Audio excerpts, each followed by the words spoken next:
What's up, guys? Welcome back. Today we are here for part 2 of our breeding crested gecko series, and today's video is going to be all about how to care for the eggs and how to incubate the eggs, so stick around.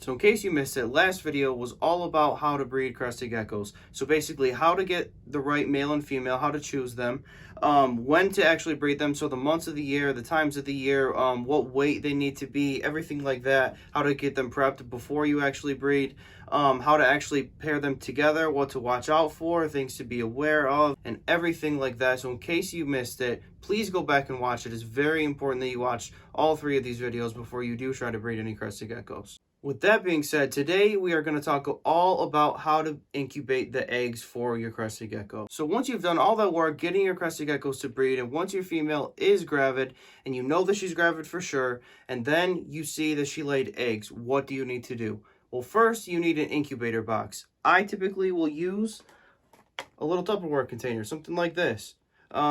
Usually a little bit thicker. This is just a different example, but you can get away with using this. Basically what I use to hatch them out in is called Pangea Hatch. Pangea Hatch will hold the moisture when you soak it in water, when you put it in your container, which I'll show you guys how to do that in 1 second. And it's really good at keeping the humidity up, which is what you need for your eggs. So basically what I do is I will take a Tupperware container like this, and I will poke a couple holes in the side of it, just so when we do put the egg in there, that there is a little bit of airflow, because you don't want your egg to mold or anything like that. So what I do is I take the Pangea Hatch, and I fill up this container almost all the way up, but you're going to want to leave enough room for the egg to sit gently on top of this, or the couple eggs, however many eggs you do incubate in here.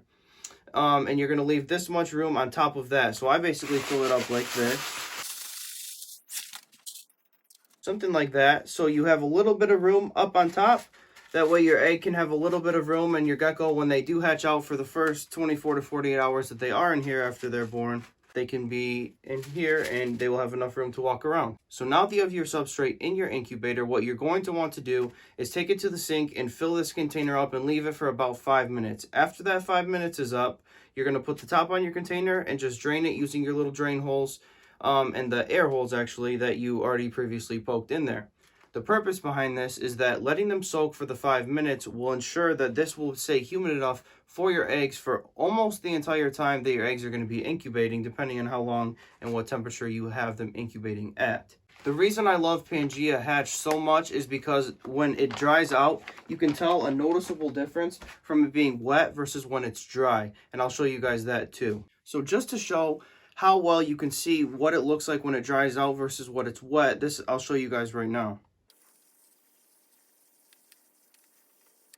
As you can see, when the Pangea Hatch is dry, you can see that it's very, very light. And when it is wet and it has moisture in it, it's very, very dark. So it's very easy to tell when you will need to apply water to this. If you soak it well the first time, typically you won't have to do it again. But in some cases, I have had to do it again. So once you have your incubator box all moist and ready for your eggs, you're going to want to create a little indent just so the egg can't move around, and then you'll set your egg right down in that little indent. Let's also talk about how to tell if your crested gecko egg is fertile. Basically, what you want to do is take your crested gecko egg and put a flashlight underneath it, and then you should be able to look through it and see little red kind of veins going through the egg, or like any little, like a little red spot or anything like that, to show that there is some sort of life in there. Typically, eggs that are all yellow will not be a fertile egg. But there are some cases where it takes a little bit longer for them to be fertile, so I typically will incubate them anyway. I typically don't really check them. That's just my personal preference, because I'm not going to sit there and inspect every single egg that I get, but that's my own personal preference. So once your eggs are in the incubator, you're going to want to shoot for them to be in their egg and inside of like that shell for roughly 80-ish days. Now this is all based on temperature that you keep your eggs at in whatever room that you do put your incubator little box. You generally want to keep them anywhere from 65 to 75.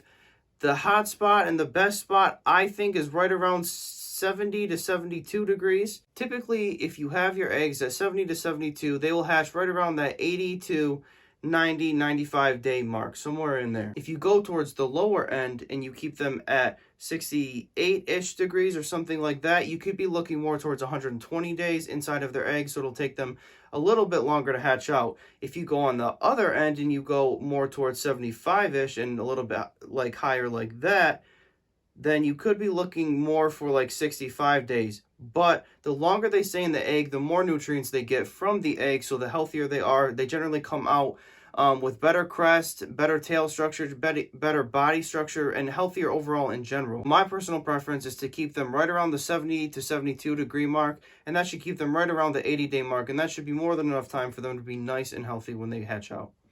Obviously, you always want to write dates of when your crested geckos laid those eggs so you can be pretty sure when you know they're going to hatch. The further along you get, the more you want to be checking on the eggs to see for signs of them trying to crack out. Generally, you'll see a little hole, and then you will start to see the crested gecko pop its head out. Another common sign that your egg is about to hatch is that it kind of looks like it's sweating, or that it's got a little bit of like the egg yolk kind of coming out of it, or like a little bit of the yolk on the side of it. That's completely normal at the end because the crested gecko starts moving around a lot more in the egg once it's closer to hatching. And every once in a while they can puncture a little hole, which will lead to a little bit of a leakage. So now here's another controversial topic we're going to talk about.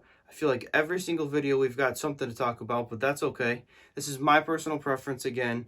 We're going to talk about assist hatching. Should you help your crested gecko come out of the egg and hatch? Now, this is a huge topic for debate. Some people say no, no, no. Some people say yes. I think it all depends on your situation. Basically, there's two different things you need to look out for: poor calcified eggs and calcified eggs. Now, this is what matters to me. If there's a poor calcified egg, I will assist hatch. I typically will have problems with the ones that have eggs that were not calcified very well. Every once in a while, my crested gecko will have one that's not very calcified at all, and I don't really understand why, because I always give her extra calcium before she goes through breeding, and I make sure she's ready and healthy enough before, but it just happens every once in a while. Poor calcified eggs typically tend to swell a little bit earlier. Typically crested gecko eggs will swell towards the later stages in when they're about to hatch, but poor calcified ones will swell a lot sooner, so you think the crested gecko is going to hatch out, but it doesn't hatch out for a while. That's what happened with one of my last ones that I just had breed. It swelled up after about a month, and I was like, that's way too early. I know it's not warm enough. I wasn't really understanding why, so I did a little bit more research, which is what you should always do if you don't know stuff. Don't ever think you always know everything, because I guarantee you, you never will.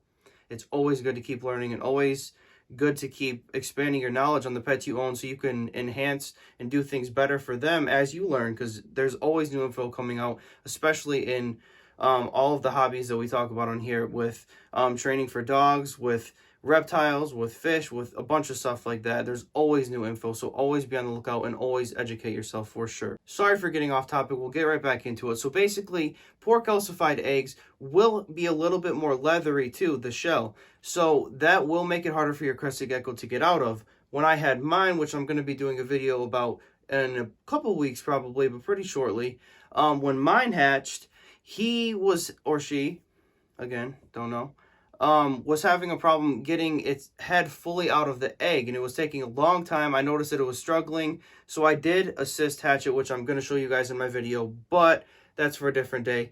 The point was, though, was having an issue getting out of the shell, so I wanted to make sure it was going to be okay. So I did assist hatch it a little bit. I didn't fully like cut it open or anything like that. I let it do some of the work because it was healthy enough and strong enough, obviously, to do that. I just wanted to help out a little bit just to make sure it went a little bit smoother. Now, on the other hand, if you have good calcified eggs that are nice and white and no kind of spots, or you can see how it looks a little bit weaker or anything like that, you shouldn't have to help with hatching whatsoever. Those eggs should be totally perfect to come out on their own. Alright guys, that's all for part 2. That is basically how you incubate the eggs and how you watch the eggs. It's not very complicated. It's pretty simple. It's self-explanatory, and I'm pretty sure you're never going to forget it once you do it once or twice. It's very simple. It's the same process every single time.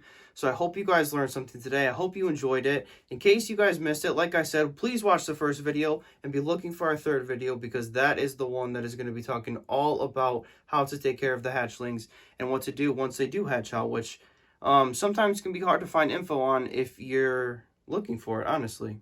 I can't wait. I'm so excited. Thank you guys for watching my videos, and we will see you in the next one.